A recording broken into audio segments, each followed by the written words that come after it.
He just means my paintings sell for a lot of money. And what exactly do you paint?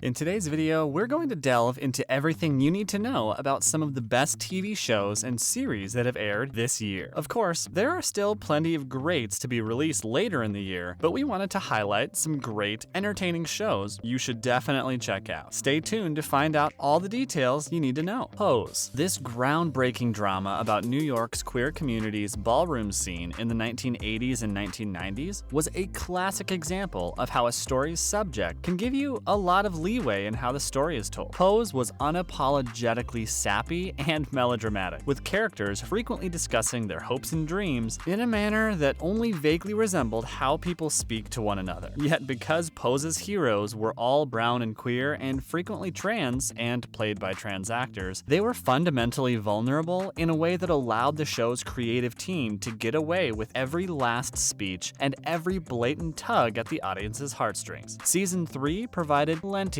of happy endings. Even the one significant character who died of AIDS did so entirely on his own terms, but in ways that felt exactly what each character and most viewers needed. Fairy tale endings is the category. 9 Perfect Strangers. The 8-part series 9 Perfect Strangers is based on the hit book by Lane Moriarty, yes, the author of Big Little Lies, and tells a story of a wellness retreat that opens its doors to 9 guests who have no idea what is about to hit them. 9 Perfect Strangers was brought to you by the exact same team that produced the hit TV series Big Little Lies and starring one of its own, Nicole Kidman. The show will premiere later this year. Some of the other cast members include Melissa McCarthy, Luke Evans, and Samara Weaving. Cruel Summer. Cruel Summer, Freeform's addictive mystery drama, could be the year's surprise breakout series. Cruel Summer follows the disappearance and return of a local teenage girl over 3 summers in the early to mid-1990s, and how it turns the lives of 2 teenagers on their heads. The addictive series revolves around 2 young women, Jeanette Turner, a sweet and timid teen outsider who becomes America's most despised person, and Kate Wallace, the kidnapping victim who insists Jeanette could have saved her but didn't, resulting in a media firestorm. This series takes us through how the pair were both greatly transformed by their trauma and builds a gripping mystery out of deciphering which version of events is true. Bouncing back and forth between the years, Cruel Summer was a huge hit for the streaming service Freeform, quickly becoming the most watched series to date for the network, and we expect it to continue to find new audiences on streaming, as it also makes for a great binge watch. Betty, Renée, Dee Lovelace, Camille, Rachel Vinberg, and Kurt, Nina Moran, and the rest of their female skateboarding crew have returned for another shaggy, immersive, and charming season of television. These new Betty stories, set earlier in the global health situation, but not specifically about it, focus on the friends striving for cash, respect, enlightenment, or simply a place to skate where guys won't be bossing them around the entire time. It's the kind of scripted gem where what happens matters far less than the feeling created by spending a half hour a week with these characters. Dickinson Season 2. Dickinson has been a hit ever since its inception. This series is sharply witty while being absolutely hilarious at the same time. It's a show that places a lot of weight on its lead, Haley Steinfeld, who infuses her portrayal of Emily Dickinson with unbridled whimsy and unapologetic aspiration. However, it is also a successful ensemble show, with Toby Huss, Anna Bereshkinov, Adrian Blake Ensko, and Jane Krakowski rounding out the Dickinson family with complexity and humor. Dickinson, as a series, is about more than just an artist who defies society's gender constraints, as Emily desperately wants to love openly with her true soulmate, Sue. You wouldn't think a show like Dickinson could nail the perfect blend of period drama sensibilities and millennial-era comedy, but Dickinson has only gotten stronger with each season to date. In the world created by showrunner Alana Smith, Emily Dickinson is more than just the poet who had a morbid fascination with death. She's the woman whose life is still worth celebrating in riotous fashion. Batwoman Season 2. The CW network announced that the star of Batwoman, Ruby Rose, would not be returning in the title role for Season 2 in one of the more dramatic TV stories to break in 2020. 2020. But don't worry, the role has been recast in a historic manner, with Javicia Leslie becoming the first black woman to ever play an iconic superhero in a television series. Leslie is a likable, messy, former drug runner who lives in a van with her plant and would steal milk for an alley cat and could also kill you with her bare hands. This was a great season, and many fans can agree. If you haven't binged this series yet, then you definitely need to check this one out. Lupin. Because of the streaming wars, every service has had to beef up their content with international series. Rarely, however, has a show crossed borders as well as Lupin. The plot revolves around the thief Assani Diab, the only son of a Senegalese immigrant who came to France in the hopes of starting a better life for his child. Assani's father is framed by his employer, the wealthy and powerful Herbert Pellegrini, for the theft of an expensive diamond necklace and hangs himself in his prison cell out of shame, leaving the teenage Assani an orphan. 25 years later, inspired by a book his father had given him for his birthday about gentleman thief Arsène Lupin, Assani sets out to exact revenge on the Pellegrini family, using his charisma and mastery of thievery, subterfuge, and disguise to expose Hubert's crimes. The series consists of 10 episodes, the first 5 of which were released in January 2021, and the remaining on June 11th, 2021. Lupin has been renewed for a 3rd season by Netflix. During its first month, the series was watched by 70 million households, making it the most watched non-English series on Netflix. Shadow and Bone. There have been numerous shows dubbed the new Game of Thrones, and the fact that not a single one of them have even come close to achieving that status just demonstrates how hard it is to pull off a sprawling fantasy epic on television. However, Netflix's Shadow and Bone accomplishes the feat by establishing a compelling fantasy world that feels lived in and distinct in the first season. Once again, the label The New Game of Thrones is being bandied about, but Shadow and Bone is a fantasy epic in its own right, and it thrives because it doesn't try to follow another show's rules. It's seductive, but not exploitative. It's dark and exciting, but not nihilistic. It's not quite a traditional fantasy epic, but it pays careful attention to the thorny power dynamics in fantasy tropes, a nuance that broadens and enriches the dramatic heft. It will probably take you a few episodes to hook you in, but Shadow and Bone establishes itself as a unique presence in fantasy TV in its first 8 episodes, with captivating characters and a fantastic ensemble, gorgeous costuming and set design, and one outstanding supporting GOAT. For All Mankind. For All Mankind is an American science fiction drama streaming television series produced by Apple TV and created and written by Ronald D. Moore, Matt Wolpert, and Ben Nadivi. The series depicts what would have happened if the global space race had never ended. After the Soviet Union achieved the first crewed moon landing ahead of the United States, For All Mankind was released for viewers to watch on November 1st, 2019, and was renewed for a 2nd season in October 2019, which premiered in February 2021. The 2nd season received positive reviews and was nominated for a TCA award for Outstanding Achievement in Drama. In December of 2020, before the 2nd season aired, the show was renewed once again for a 3rd season, which has yet to grace our screens. Cobra Kai Season 3. This continuation of the Karate Kid film franchise, picked up by Netflix after being dropped by YouTube, remains riotously entertaining. The story is driven by the decades-old rivalry between Daniel LaRusso, Ralph Macchio, and Johnny Lawrence, William Zebka. But this time, Elizabeth Shue softens the macho peacocking by reprising her role from the original 1984 film. The Great British Baking Show. Season 2 of this delightfully odd and family-funny comedy, which was created by and stars Josh Thomas as Nicholas, an immature man thrust into guardianship of his teen half-sisters Matilda, Kayla Cromer, and Genevieve, Maeve Press, figured out how to address the global health situation without being overwhelmed by it. The episodes were explicitly set in quarantine times, with the siblings and Nicholas's boyfriend Alex, Adam Faison, getting on each other's nerves more than usual, and the isolation not helping Matilda's autism, Genevieve's anxiety, or Nicholas's narcissism, which by season's end would turn out to be a part of a late-in-life diagnosis that Nicholas is also autistic. This show became a big success due to the fact that it was incredibly relatable, funny, and just what everyone needed during such a low time during the global health situation and endless lockdowns. There you have it, everything you need to know about some of the best shows and series to be released this year on various streaming platforms available. Make sure to let us know your thoughts down below. Which one of these shows takes the cake? Which ones are you most excited about binging? Did we miss any? If you enjoyed today's video, don't don't forget to like and subscribe so you never miss any of our new and upcoming content. Thanks for watching.